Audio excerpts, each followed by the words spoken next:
Good morning, Teach Better family. Brad Hughes with you for the daily drop in for Ray Heward. And I have with me the man, the myth, or Mr. Dr. Dave Schmittou. Good morning, Dr. Dave. How are you this morning? Good morning. Brad Hughes, man, you are an early riser on Fridays, buddy. I'm glad to be here, though. Likewise, yeah, it's 3 a.m. Canada time, Canada Standard Time here. It's actually 3 a.m. everywhere in Canada at this moment. Dave, you're coming to us from the beautiful state of Florida. You're in the northern panhandle area of Florida. Is that right? I am where it's 1:30 because we do everything a little bit differently here in Florida. So, And I know it's 5 o'clock somewhere. I think we're a little bit too geared up for the Wednesday brain break, but we're here for Daily Drop In with you every single morning, Monday to Friday, on Facebook, YouTube, Twitter, Twitch, and LinkedIn. It's the Teach Better Daily Educator Morning Show. Dr. Dave and I are here to ease your way into the morning, maybe with some fun, with some frivolity, definitely some shenanigans, some good news, some moments of inspiration, and moments of gratitude. We've got the holidays of the day, and we're going to be recapping a great week of turning data into action. And Dave, I think you and I are going to put to rest the whole data debate today. So I'm looking forward to digging into these highly complex and groundbreaking topics with you. sounds good.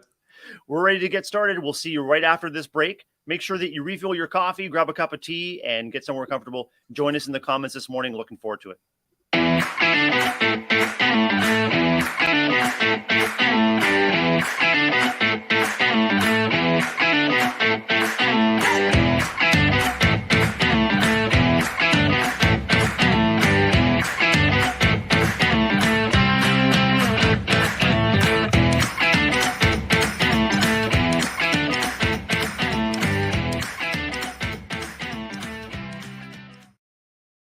Good morning. Good morning. Welcome back to the Daily Drop In, the Teach Better Educator Morning Show, with you every single weekday, Monday, Tuesday, Wednesday, Thursday, Friday on Facebook, YouTube, LinkedIn, Twitter, and Twitch. I just wanted to change up the order for you, Dr. Dave. And we're getting the morning started with some educator talk. We're getting some morning started with some good news, some brainstorming, an opportunity for us to take some intentional time to find out what's on your mind. What do you need? How can we help? And of course, we're going to dig into the data debate. Dr. Dave Schmittou, for those who haven't yet met you, who are maybe new to our network, tuning in for the first time, please tell our audience who you are, where you are, and what you do. Absolutely. First of all, God bless anybody that's tuning in for the first time right now on a Friday morning and think that this is a representation of a Teach Better team. I apologize. I am simply a pinch hitter here, trying my best to help out a little bit. But I am Dave Schmittou, Director of Leadership and Development for the team. I jokingly say I'm the real DLD for the team. I get to hang out in Florida with my amazing family, living life. I do a lot of training, a lot of workshops, a lot of facilitation with schools and districts. And every once in a while, I get to hang out with rock stars like you, Brad. So that's me. I love it. And Dave, I'm going to gently challenge your pinch hitter status. You're like a pinch hitter if you were like the cleanup hitter for every major league team. Like when you step into the batter's box with me today, I know that I'm in excellent hands. I'm going to get lots of support, and we're going to have a fantastic conversation. So I'm going to say no pinch hitter status for you. I'd say you're a daily drop-in slugger, my friend. Well, let me be real about that. You know, the pinch hitter, if you're watching baseball, the manager pulls in the pinch hitter when they think the guy that's supposed to be up to the plate can't get the job done. So they bring somebody else in. Jeff Gargis was supposed to be here today. And the coach, we'll just call the coach, the manager, Ray Heward, right, gave me the sign and said, we need a heavy hitter here today. So Jeff is, who knows where Jeff is, hanging out in the dugout somewhere, and I get to hang out with you today. Yeah, Jeff's counting pitches, and he's keeping track of the lineup for the manager. And General Manager Ray Heward is in the comments this morning. And I've always wanted to say this: Ray Heward is on assignment. Ray Heward is on assignment this morning, doing some district work on behalf of Teach Better Team. So we're really grateful that Dave and I can co-anchor the show. We've got Elijah in the comments. Nikki is in the comments. Welcome. And if you're tuning in, let us know where you are, who you are, and what you do. We would love to have you along for the ride. Dave, as you look back on your week this week, what are some highlights and what are some challenges that have come up for you this week? Well, I'm going to say that my week this week began on Saturday. Is that fair? Is it fair for me to say that on Saturday, when we had our amazing 12-hour live, that was one of the highlights of my week? Be able to hang out with you on Brain Break, listening to you hum, living on a prayer was truly the most special moment of the week for me. But also, I just had an opportunity to connect with dozens and dozens and dozens of educational leaders this week. Lots of people reaching out, worried that their head's going to start looking like mine because they're pulling their hair out right now, just asking for some support. So I've been grateful that people have been leaning in and that we've been brainstorming together. Dave, I can't believe that Daily Drop-In was only, 12-hour live was only a week ago. It feels like a lifetime ago, but I know what an incredible powerhouse, totally packed top to bottom with great guests, great talk, great takeaways, and of course, all of the shenanigans that makes, our Teach Better team and Teach Better family what it is. And how, so when you talk about connecting with school leaders and others in the education space that are, maybe literally tearing their hair out, what are one or two of the main things that they're asking for support or your guidance in? Well, number one, it's sanity. There's a lot of people right now just wondering, is this still the job for them? That right now at this time of year, they're feeling like it's not what they signed up for. And as our friend Brian Zwimke, who leads our Tuesday morning mastermind, says, we're coming out of the F-in month. February is a month with an F on it for a reason. And every single year we tend to feel that way. But March is that opportunity where we can refresh, we can start to cast that vision towards the future. And I'm just trying to remind people to start looking ahead and planting those seeds for the last 3 or 4 months right now towards that vision for what they want next year to look like. If we wait and just hope that next year is going to be different than this year, it won't be. So this is our opportunity to start laying down the pieces.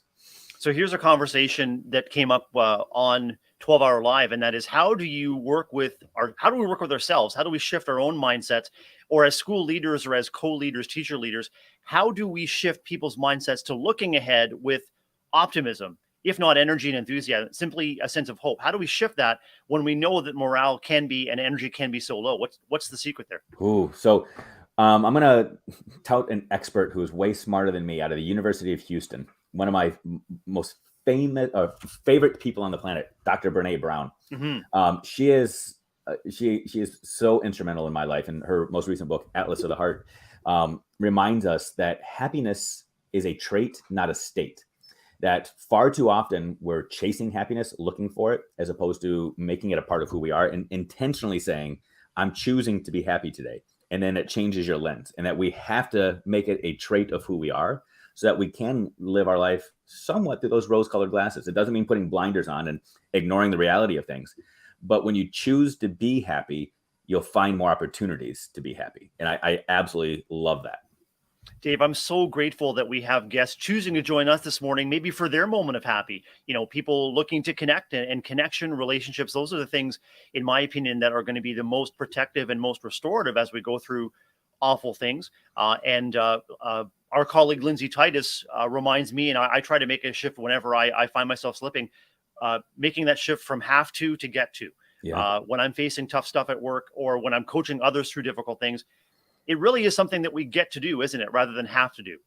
Right. And we've got to make those intentional decisions. We have to make intentional reminders as well. I know our friend Ray Hewitt has tattoos on as well, and I've got some tattoos. We put those things on our bodies at times to remind us of moments or to remind us about well-being, to remind us of things. Lindsay Titus is the sticky note queen. She puts reminders all over her desk and computer. It's okay to put reminders in places to say, choose to be happy, choose to look at this in a different way, choose to be optimistic. It is an intentional choice, and it is an action. It's not something that's just going to fall into your lap. So you've got to make the choice. Brian Callahan, good morning, Brian, in the comments is letting us know that turning our attention to things to look forward to, activities, bringing people together as a community of learners is key. I'm so grateful because I have 2 or 3 key members on my staff, Dave, who talk about intentionality, recognize that there is a dip as we get out of the effing month of February there's a dip in morale, a dip in energy. And so they've been intentional about planning activities and planning things that prove both a distraction from the stresses, but also an opportunity to connect through some games, maybe some staff room treats, but again, shifting the focus from what we have to do to what we get to do. And I'm so grateful to them. Have you got people in your life and your network that are helping you stay positive when you feel your own dip or your own energy slipping? Absolutely. And one of them right there, I was just going to point her out in the comments. I had the opportunity to connect with her this week. Janine Letford, she's going to be one of the keynotes at the conference this October. An absolute rock star, powerhouse. Yep. She focuses a lot on creativity and how we can all be creative. But just that conversation with her this week brought a smile to my face that lasted the next day. seeking those people out and having some of those intentional conversations are what matters most to me. It's one of the reasons anytime people say, hey, can you hang out with Brad Hughes? I'm like, I'm in because I know that just an hour with you will last the next day for me. It will force me to smile. I'll be thinking about the conversations we've had. I'll think about your humor and your wit, and it brings a smile to my face. But those are decisions that people have to make. Sometimes it's easier to crawl inside your own shell and hide and say, I don't want to face life. I don't want to see people. But when you make those intentional decisions to find the people that you know bring you joy, then joy does find you. I love that. Be intentional about finding joy, and joy will find you. Wise words among many that I know that Dr. Dave is going to be dropping with us on the Daily Drop-In this morning. And speaking of intentional, let's take an intentional moment now, Dave, just to thank our audience, those folks in our comments. Maybe you're just joining us, or maybe you're joining us later on the Teach Better Talk podcast. However you join us, whether it's live or taking advantage of our convenient time-shifting options, we are grateful to have you here and would love your feedback. If you like what you hear, please recommend Daily Drop-In and Teach Better Podcast to a friend. Please like, subscribe, leave a comment. We want to continue to grow our reach and our influence because we think we have value to offer, but that depends on you. And we want to make sure that we're meeting you exactly where you need us to be this Friday morning. And so speaking of Friday mornings, Dave, we typically shift soon to our good news segment, to our holidays. And later we're going to dig into our brainstorm bank, intentional moment to dig into what's on the minds of our community. And Dave, we're going to take a look at the week back, a week of turning data into action. So I want you to be thinking about, is it data or data? I know Ray Hewitt and I were having this conversation too. That's been a big, any thoughts on the data debate, Dave? Oh, are you ready for me just to drop it and give the answer? Is that what you want? Okay. Because if we come down on data or data for the episode, then we can hold each other accountable for keeping it consistent through the rest of the show. Fair enough. So I'm going to say something to you that I know that you can appreciate as a man in Ontario, Canada. Yep. I add an extra U in data. It's Dauda for me. I've turned it into a 5-letter Canadian French spelled word with an extra U in it because data is that 4-letter word in schools that we're not allowed to use anymore. That causes more eye rolls and sighs than dropping other 4-letter words in schools. When we whether it's data or data, people will just get upset with you. So I've turned it into a Canadian word, and it's now Dauda.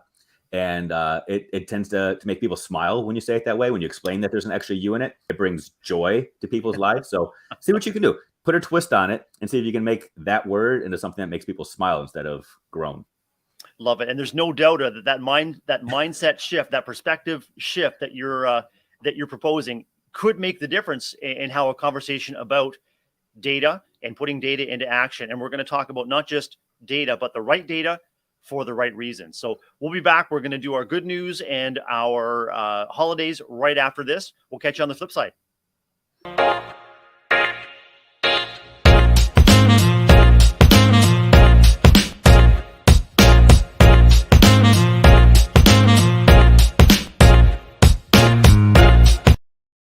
Dave, one thing I love about Fridays is when I look over on my StreamYard bank here of clips, they're all in the right order. It's almost Brad Hughes proof. Just follow it from the top to the bottom, and we're going to have a smooth show. So good morning, everybody. You're with the Daily Drop-In, Teach Better's daily morning show, Monday to Friday on Facebook, YouTube, Twitter, Twitch, and LinkedIn. We're glad that you're here, or maybe you're joining us later on the Teach Better Talk podcast. However and wherever and whenever you're joining us, we are glad you're here. So let us know who you are, where you're listening from, what you're up to this morning. What kind of challenges are you looking ahead to? What kind of opportunities and connections do you get to partake in today? What's in your cup? Coffee, tea, diet soda, whatever it is. Let us know who you are, where you're listening from, and we're here for you, and we're here for each other. And Dr. Dave, this is an opportunity for us. Maybe just take a moment and think back on the week and an intentional moment of gratitude, of thankfulness. We've been using the Happy Feed app and our friends at Happy Feed since being introduced to that by Rob back and Daily Drop-In, I think 2 weeks ago now. I think I'm on a 2-week or a 14-day streak using Happy Feed to intentionally take a moment with or without a prompt to say, hey, what are we grateful for? What are we thankful for? So as you look back on your week, Dave, or if you look ahead to today, what's coming to mind for you in terms of things or people, places, or things that you're thankful for today?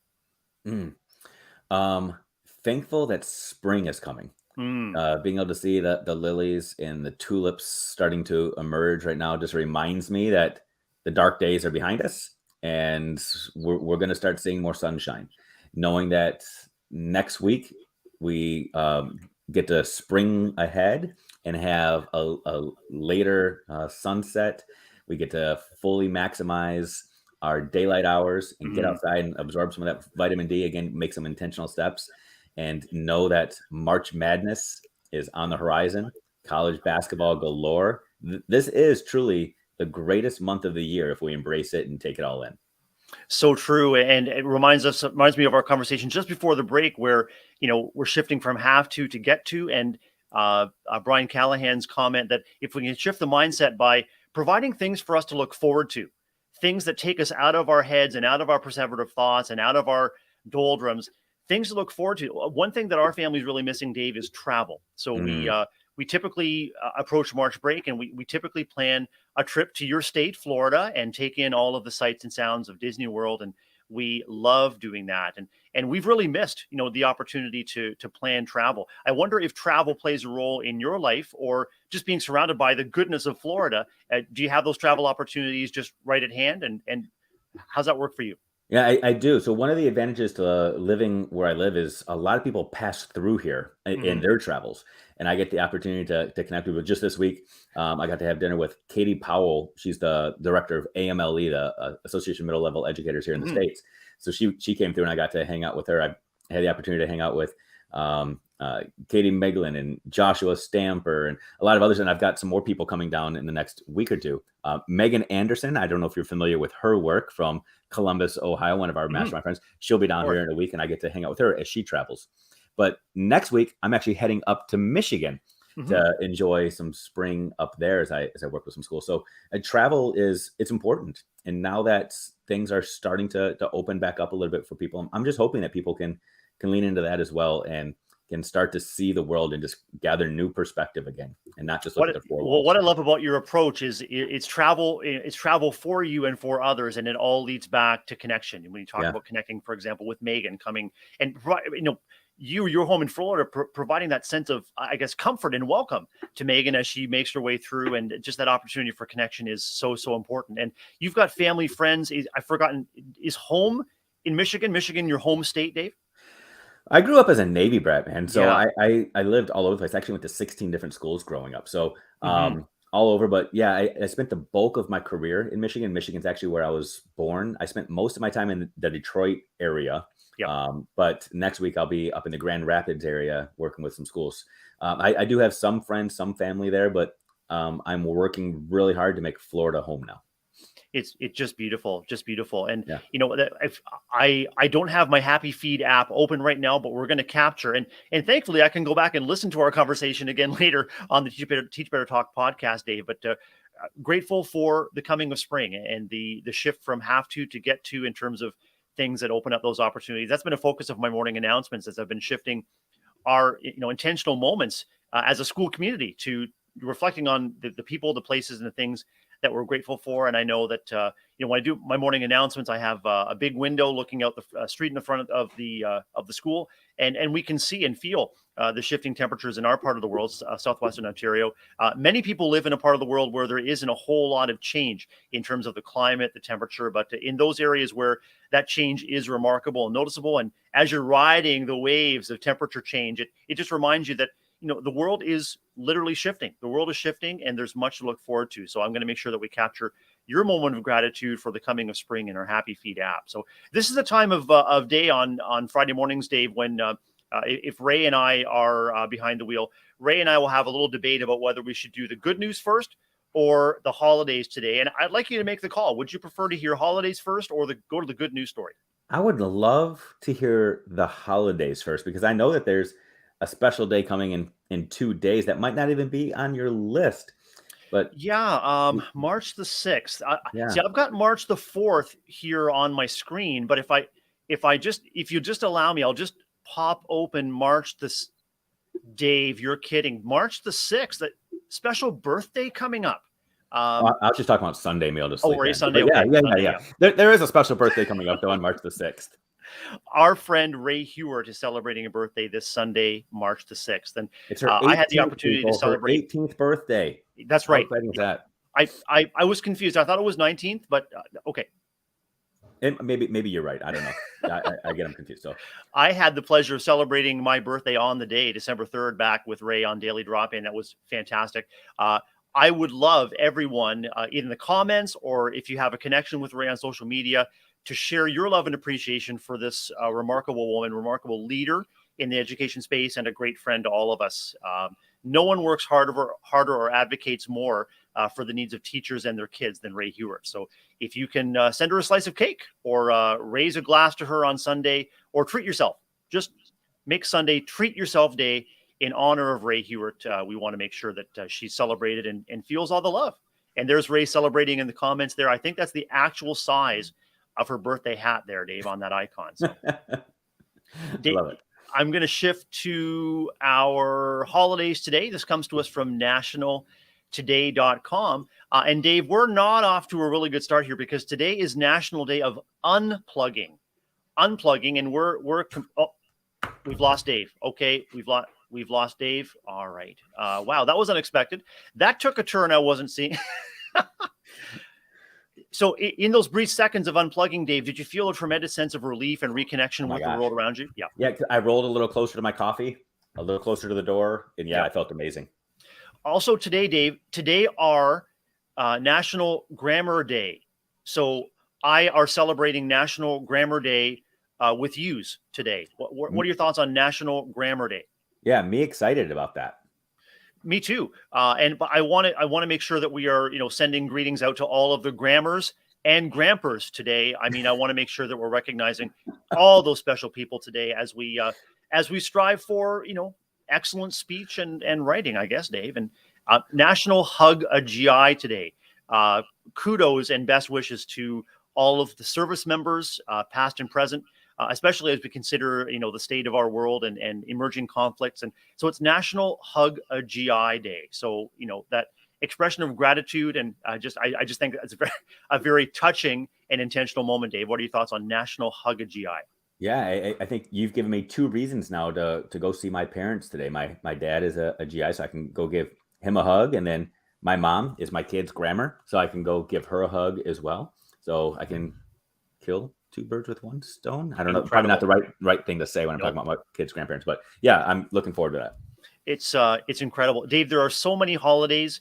It's Benjamin Harrison Day, the 23rd president of the U.S. It's National Sons, SONS Day, an opportunity for us to reflect on how we shape our sons, both familial and inherited, into responsible and wonderful young men and men. It's March the 4th and Marching Music Day. I guess that makes sense. March the 4th. It's March 4th Day, and it's an invitation to March 4th and carry out your aspirations and dreams. Dave, I'm going to put you on the spot. If you had one wild dream, what comes to mind, top of mind, if you had every opportunity, how would you march forth with that wild dream today? My wild dream is to be able to live my life just sitting on a beach with a beer in my hand or a coffee in my hand, like just doing that all day, every day. That's kind of wild, probably down the road a little bit, but I'm working towards it. It's incredible. And that would really give you an opportunity to celebrate, National Unplug today, just unplugging, maybe by the seaside, feet in the sand, cold or warm beverage with you. Dave, it's also incredible. National Safety Day, National Pound Cake Day, Toy Soldier Day, National Tartar Sauce Day, something fishy about that, and National Dress in Blue Day. And I didn't even know this. I think you've got a blue T-shirt there, and I've got a blue sweater on today. So I'm really glad that you and I did the 2 a.m. wake up call and coordinated our wardrobes for National Dress in Blue Day. I feel like I need to go change out though, and then go find a cake to pound. Yep. And some speech just to butcher. So I'm looking forward to this. It's gonna be a good day. Would you be for or against a slather of tartar sauce on that pound cake? Just to so many holidays today. Yeah, I don't know. You've got to be intentional about your choices, and right. I have a feeling that might ruin the day for me. So I appreciate all those people out there that are buying the fillet of fish today and throwing some tartar sauce on it. I'm going to pass though. I'm going to pass. I just thought too, when we celebrate National Hug a GI Day, I wonder if any of those GIs will be in their dress blues. And so it could be Ooh. hug a GI in their dress blues day, and we could just Bring them a pound cake. It's a holiday synergy here on the Daily Drop-In. I know there are other holidays I left out. I think there were like 36 holidays today. And we do have a good news story to celebrate, Dave. And I was asking before we got on the air if you and your family were familiar with the Harry Potter universe at all, whether it's in the novels or the films, or even, they're in Florida visiting the Wizarding World. Harry Potter part of your world? Never been to the Wizarding World. Did see the movies back when they came out and read the books, but it's been like 15 years. And I know I'm going to offend a bunch of people here when I say I'm not like a total Harry Potter fanatic, but enjoy the stories. And I'm super intrigued about what good news you're bringing today from the Harry Potter world. So, Brad, I'm curious. What do you got for us? What I've got, Dave, is a real world connection to the chocolate frogs in the Harry Potter universe. Harry Potter universe features chocolate frogs that were unwrapped, and magical things and magical flavors, I guess, would happen. And this story comes to us from goodnewsnetwork.org. It's about the discovery of a tiny new species of frog that is, well, it looks like it's been dipped in chocolate syrup, Dave. It's deep brown, it's shiny, and the headline is "Tiny New Species of Chocolate Frog is Discovered After Scientists Follow Its Unique Beep Sound." So a beep, the sound of this frog has led scientists to this discovery in Peru, who locals knew as a tiny burrowing frog due to its beep, beep, beep sound that it makes underground. But researchers have found this frog to be extremely elusive until recently. It has a pointy, tapir-like nose, and it's less than an inch in size. That's 6 centimeters for our friends who speak metric. And it's called Synapteranus danta, with danta being the Spanish for tapir. That's the mammal with pig-like features and an elephant-style trunk. After about 20 minutes of digging with their hands, the tiny brown frog was discovered, and they were able to give it an official scientific name and description. And Dave, the discovery of this frog, this beeping chocolate frog, is not only delicious news for the scientific community, but it also is a key indicator of the health of Peru's ecosystem. So I'll make sure to put that link in the comments, and you too can learn more about the real world chocolate frog discovered in Peru. I've got so many questions. Please. Because here where I am, when we say I'm in Florida, people in Florida say, "No, Dave, you're in southern Alabama," because of how far I am. And frog legs are a delicacy here.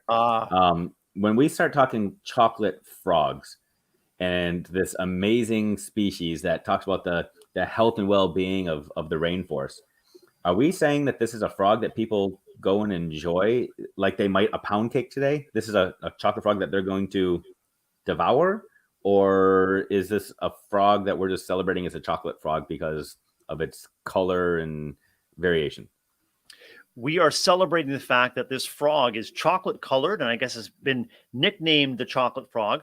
I do not recommend seeking this frog out in Peru and trying to devour it, nor can I confirm nor deny that it might be extremely tasty dipped in tartar sauce or served with a slice of pound cake. Dave, there's nothing in the article referring to consuming this frog. It's a frog that was extremely sought after. I think consuming it might be, ill-advised for a number of reasons, but we want to protect this chocolate frog. We don't want to eat it. If you're into chocolate frogs, I'd say visit your candy store, visit your specialty store, visit Amazon maybe, and just, get the chocolate frog sent to you, but leave this tiny, delicate little tapir-like animal alone. It just wants to be left alone, Dave. Fair enough. So I think I just discovered a new nickname for myself too. I think I'm going to be Dave Schmittou, the chocolate frog. Sometimes we just want to be left alone. We might look sweet, we might look delicious, but sometimes we just want to be left alone. I like that. Brian is a man after my own heart, saying it would be quite a leap to try eating one. And Brian, I know that scientists really had to jump to it to discover this frog. And Brian, if you're ever in the neighborhood, want to come over to Dave or my pad and just, talk chocolate frogs, we would love that.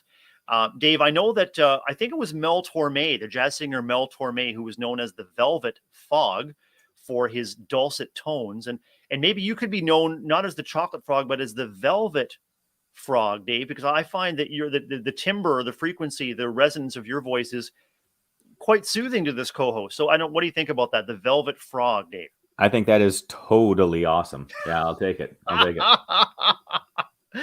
We are in the middle of the daily drop-in. We've just celebrated 99 holidays, and we've celebrated a real-life chocolate frog discovered in Peru.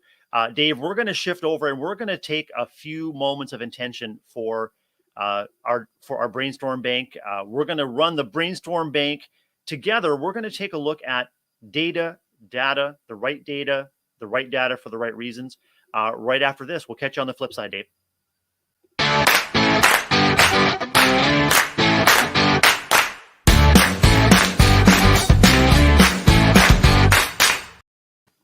Welcome, and welcome back to the Teach Better Team Daily Drop-In, your education morning show, talking shop and talking shenanigans, chocolate frogs, pound cake, tartar sauce, dress blues, and Dr. Dave Schmittou in the house with us today, streaming live on Facebook, YouTube, Twitter, Twitch, and LinkedIn every single weekday, Monday to Friday. And Dave, this is our intentional time, our brainstorm bank time, where we pause and we say to the team, what do you need?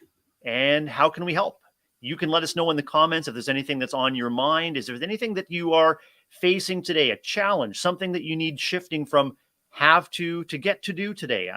Is there anything facing you today that Dave and I can help out with? We may not have, in fact, probably don't have the definitive answer, Dave, but this is a space where we can share our thoughts and hopefully help folks take some necessary steps that will improve their day, improve their lives, and kind of smooth the way. So good morning to Sandra in the comments. Sandra, I'm not sure if you any problems of practice coming up for you, please let us know in the comments. And Dave, we've been taking a look this past week at moving from data or data gathering to putting data into action for the right reasons. And so there are all kinds of sources of data in our school environments. If you had to choose one source of data that you think educators need to pay more attention to, what source or where might that data come from?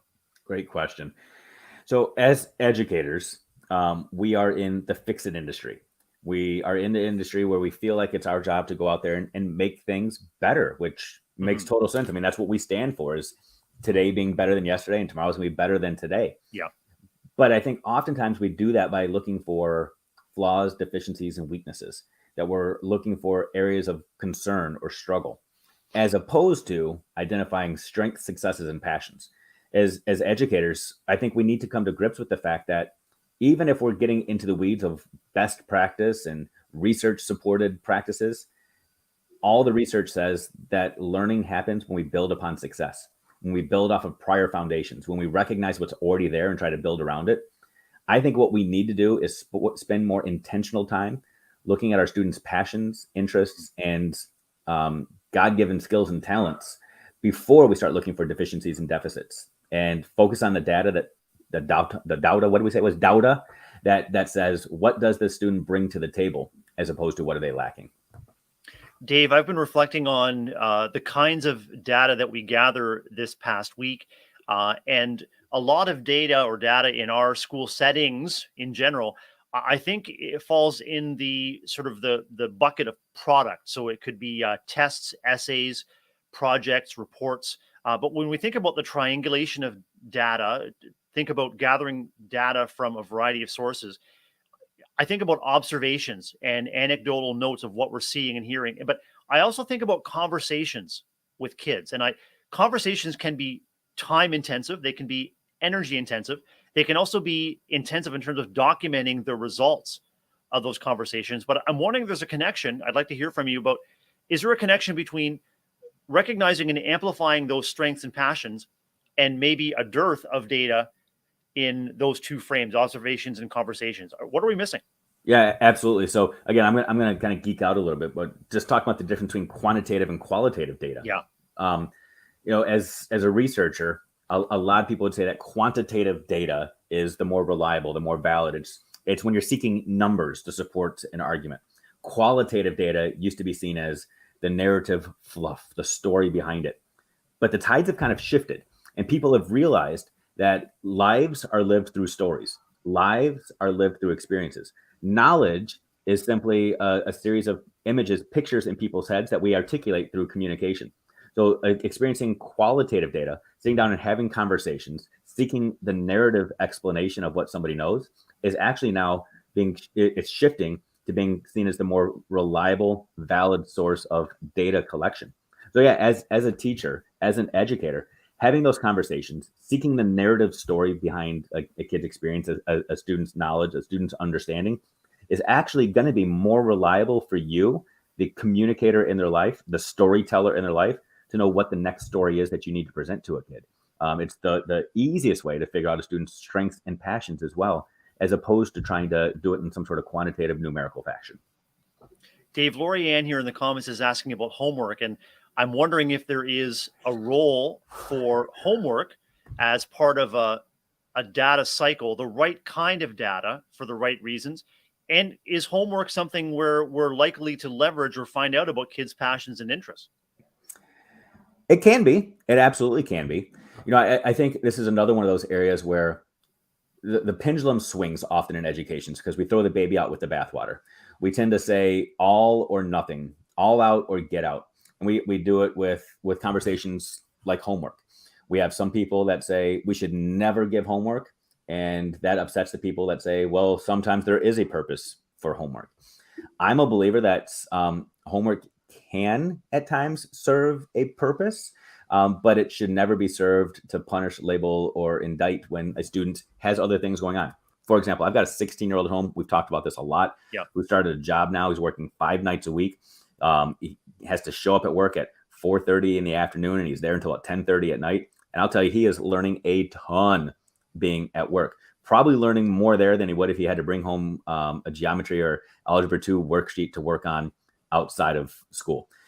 However, I also have a second grader who might love doing some activities with us and having a conversation about something that they learned at school. If it can enhance, if it's seen as an opportunity to experience life and to make those connections, or for that kid to then bring home to bring communication from school to home, or vice versa, go for it. But when we start requiring it and assuming that everybody's home life looks just like our home life and everybody's schedule outside of school looks just like our schedule, that's when we're setting kids up for failure.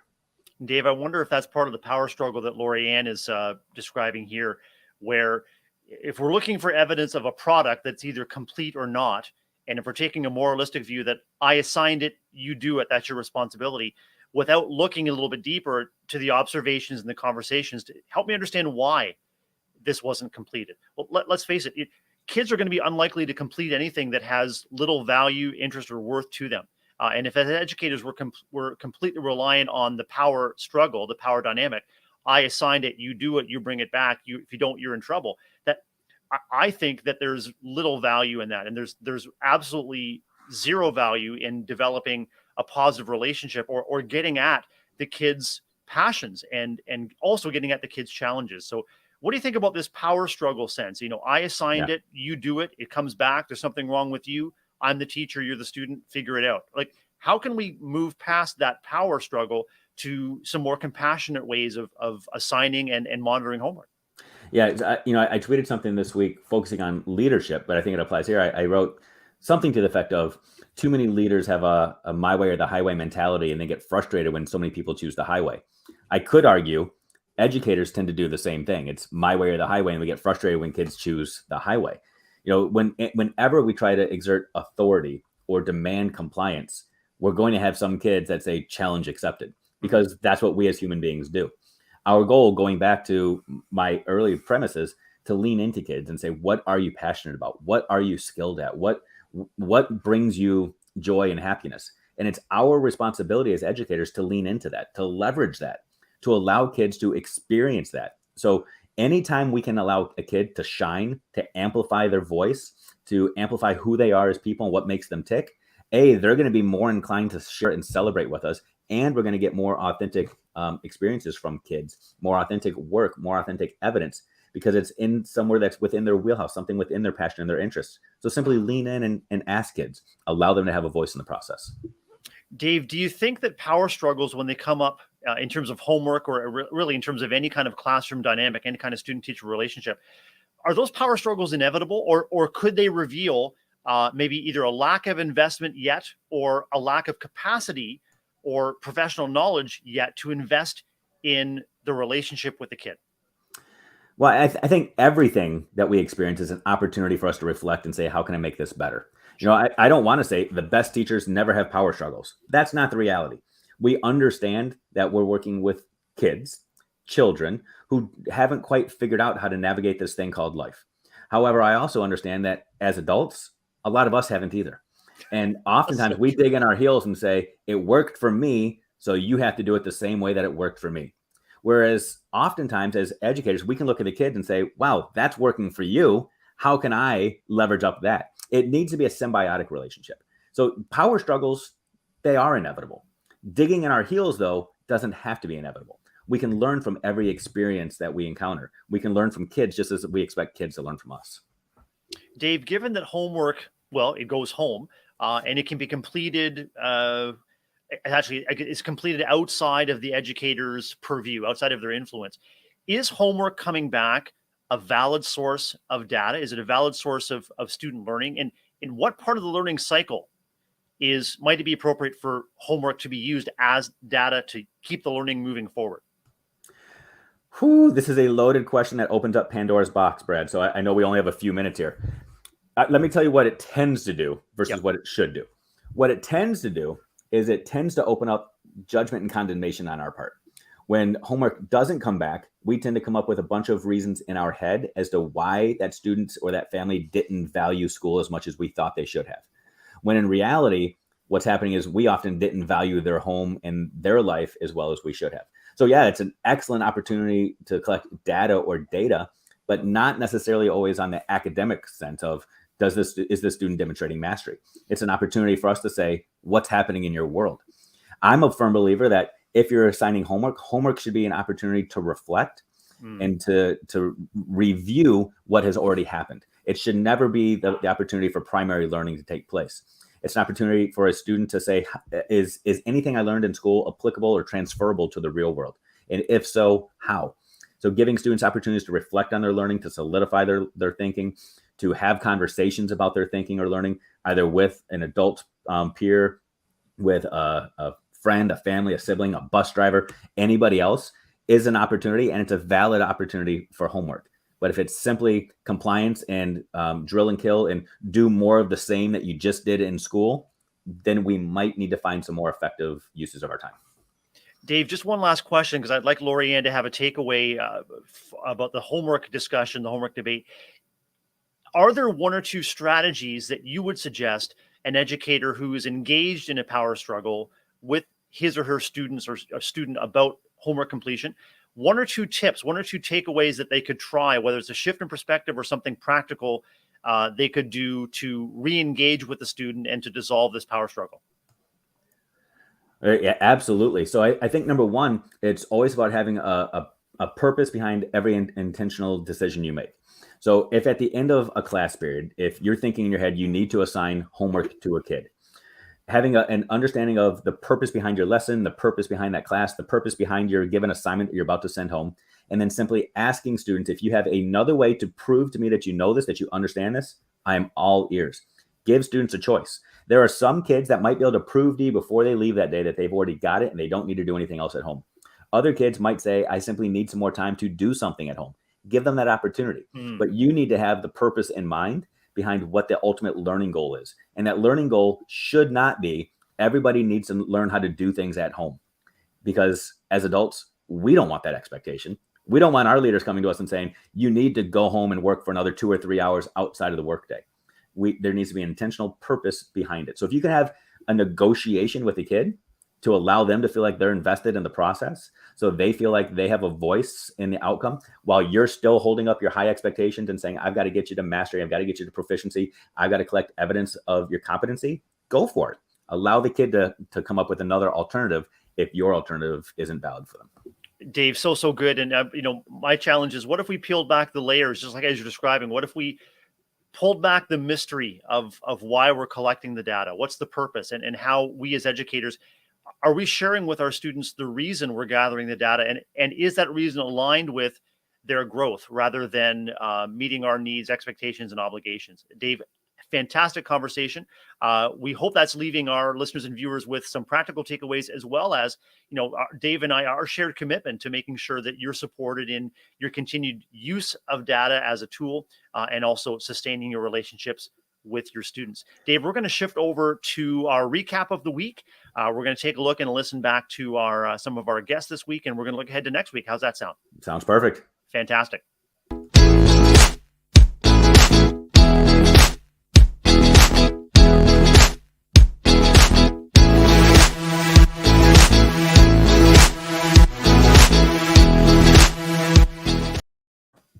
Welcome back. That's our favorite groove, Dave. Did that kind of get you in the mood there? That shift to that last transition there? It does. I'm reminded back in the days, like when people had flip phones and they would come up with their own ringers for everybody. I feel like I want to make that my Brad Hughes ringer somehow. So anytime I get a text or something from you, that's what pops up. And I'll go, oh, Brad's on the line. You're very welcome to do that. I suggested to Ray Hewitt that she make that theme her Happy Feed app notification. Happy Feed will give you a reminder that it's time for you to, take a moment for reflection and gratitude. So encourage you to set your reminders every weekday morning, 7 a.m. Eastern, 6 a.m. Central, or real time, as Ray Hewitt would say, for our daily drop-in. And so as we recap our week on Daily Drop-In, we've had some amazing guests who've been talking about the intentional use of and the shift of research into action, working with data close to home to find solutions for our students. And I think where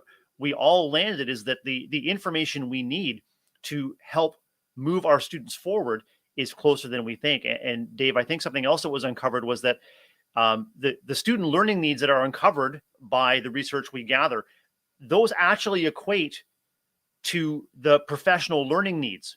Do we as educators have the capacity and the tools and the professional knowledge to leverage that data to improve things for kids? Can it be one without the other, Dave? It can be. It shouldn't be. Well, first of all, I got to compliment you. You've used data just as many times as you used data today. So I'm not offending the masses here today, Brad. I'm really proud of you. So you're making sure that you're speaking both languages for anybody that's confused on what the conversation is. So well done. But yeah, it can be, but it shouldn't be. Right. It's the adage that I say often, that we tend to put formative assessment in one camp and summative assessment in another camp, as opposed to using it all formatively, which is truly the goal. All assessment, all evidence of student learning should lead to action on our part. So anytime we're collecting student data, it should inform us of what our next steps are, or what we still need to know and learn as professionals or as people, to both interact with the individual student and to grow ourselves pedagogically. So they should be symbiotic. They should be related, but unfortunately, they're not always applied that way. Dave, I agree, and I also know that I've had conversations with educators and trying to shift thinking from there's something wrong with the kids, they're just not getting it, to there's something that I need, and that I think is really powerful for a school leader to leverage. Is that it's nothing wrong with the kids, it's something that you need, but also it's something that we need to figure out together. It's the pressure plus support to move kids forward. And there's lots of support on our Monday morning drop-in, Dave. Lots of support with the fabulous Ray Hewitt and Jeff Gargas, who kick off our Monday morning discussion this week, focusing on research into action. And then Tuesday, Ray's guest was Sarah Lane, who was from an organization near and dear to my heart, Roots of Empathy, a social emotional learning program where schools partner with community families, including a baby. And the baby visits the classroom, or more recently, Dave, due to COVID, the baby will make a virtual visit. Kids learn to recognize and celebrate the baby's milestones in development, and it really grows empathy and love in practice. I wonder if you had the opportunity to hear any of that discussion, or what your thoughts are about, babies as tiny teachers, Dave. What do we have to learn from babies? So first of all, yeah, I get the opportunity. I listen to Daily Drop-In in my ears at the gym every morning. Yep. So it's great motivation and a great smile maker. And, as a father of 4 kids, I can tell you I've never learned anything more in my life than I have becoming a father and experiencing life through the eyes of my own children and my own babies. Babies are tremendous teachers. If we afford ourselves the vulnerability to say, yes, even I can learn from a baby, absolutely. But open yourself up to it. Dave, Brian Callahan's in our comments this morning. Good morning, Brian. Brian was our guest on Daily Drop-In. with Ray on Wednesday, and that was followed up with a fantastic session with Tom Hirk on Thursday. That was yesterday, and Tom, a Canadian educator like myself, again, talking about the data that we use to help move kids forward. I wonder if you can summarize or think back about your gym listening, maybe one or two key takeaways from any of our valued guests this week. Was there a mind or a perspective shift at all for you, or did it serve to reinforce sort of your beliefs about the value of research data and translating it into learning? Yeah, I mean, I was reminded and sometimes confirmed and sometimes convicted. Um, yeah, sometimes we look at data or data as though it's an extra thing as opposed to confirmation evidence of what we're supposed to already know. I believe that all assessment, all data is a Sir Mix-a-Lot assessment. There's lots of big buts anytime we collect data. There's always a but that we throw in our heads or into our mindset and into our practice when we collect a data source, whether it's our own data or data given to us by an outside organization or the state or anybody else. We look at it and say, yeah, but they don't know this. So we need to be using data in conjunction to confirm or to dismiss what we already know. Not just to throw it to the side and say, but they don't know as much as I do. To look at it and say, well, what do they know that I don't? Always look at data or data to say, what is this telling me that I still need to know more about? All good data should lead to the next question. All good data should lead to the next question. And I think that's the goal of research, isn't it, Dave? And I think a lot of the work that we do as educators and practitioners could and should be classified as research. We are action researching, we're positing, we're hypothesizing, we're wondering what's it going to take for a child to be as successful as he or she can be, and continuing to try, continuing to iterate the process forward. But it all comes down to the try. And we started our conversation today, Dave, around recognizing that those tries, those intentional, I get to rather than I need to or have to, that all depends on managing our own energy. So I hope that all of us are reflecting back on not only the intentional steps that we can take to shift any perspectives on research into action, but also protecting the energy and protecting our equilibrium where we can to make sure that we can invest in that. And looking forward next week, Dave, our focus on Daily Drop-In is going to be a tech resource refresh. And I know that so many of our Teach Better family members are using technology with intention to do just what we're proposing, is to engage, celebrate, leverage the strengths and passions of kids. For some, it draws them in. For some, it keeps them engaged. And for others, it makes sure that they can produce or share evidence of their learning in ways that engage themselves and engage others. So we've got some incredible guests coming up. Of course, on Monday, Ray and Jeff kick off the week with some fun, some shenanigans. Of course, they are a dynamic duo, and they'll kick off the week on Monday. And Dave, on Tuesday, Ray is joined by Ashley Haynes in the Daily Drop-In space. Looking forward to meeting Ashley and getting to know her. On Wednesday, Dave, new author Aaron Menu joins Ray Hewart. And Aaron is the author of a new book, Slow Down, Children Are Learning. And Aaron is one of those folks that is really intentional about beginning to leverage technology to make sure that kids continue to invest in those foundational skills. I know that you know and are a fan of Aaron's as well, Dave. Yeah, I'm super, super excited about that. She's another Michigander now, a new Michigander, and can't wait to hear that conversation. Her and Ray together are going to be amazing. And Dave, Danae Acker is joining Ray on Thursday for the Daily Drop-In space. Look forward to welcoming Danae. And then, of course, Ray and I will be back in the saddle again on Friday to celebrate a week of learning. And to reconnect. I think it'll feel like it's been a month since I've seen her talk with Ray Hewart, but I sure am glad, Dave, to have shared this space and this conversation with you. And based on the engagement of our guests and listeners, it's been resonant, and we hope that folks are taking things away that are going to make their life and their world a little bit better today. Dave, what kind of exciting opportunities do you get to engage in as you face your Friday? Ooh, I get to have a meeting in a little bit with the amazing Chad Ostrowski. I don't know if people are familiar with his work, but super excited to be able to do that. I also have a couple other meetings with some leaders from around the country just to connect again and lean in. And those always leave me feeling edified and filled. So looking forward to that. And then there's always daddy carpool duty. Got some kids I got to shuffle around. So those duties never fail. So I get to play daddy whatever today. I'm going to go find a pound cake at some point. I'm going to go hug a GI, going to go throw on some blue, celebrate the holidays that we have going on. Dave, as you're carpooling around, would you please be extra mindful of any chocolate frogs crossing the street? And if you can, in your community, just make sure that the chocolate frog crossing signs are going up. Maybe you want to put a couple of bottles of tartar sauce in your holster there, Dave, and you're ready to start the day with our 99 holidays. Dave Schmittou, always a tremendous pleasure to connect. I get better because of your presence and influence, and I've truly enjoyed our conversation this morning. Thank you for being my daily drop-in buddy today, Dave. You are the real deal, Brad Hughes. Anytime I can hang out with you, I am in, sir.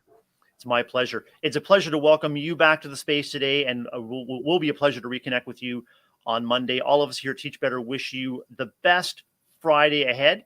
Dave and I have a great feeling that it's going to be the best Friday that you can experience. Make sure that you take time this weekend to rest, restore, reconnect with the people, places, and things that bring you joy so that you can reinvest that energy for the betterment of your kids and the people that you serve. So all the best to you this weekend. We'll look forward to reconnecting with you next week on Daily Drop-In, 7 a.m. Eastern, Monday morning with Dave and Jeff. Thanks again, Dave.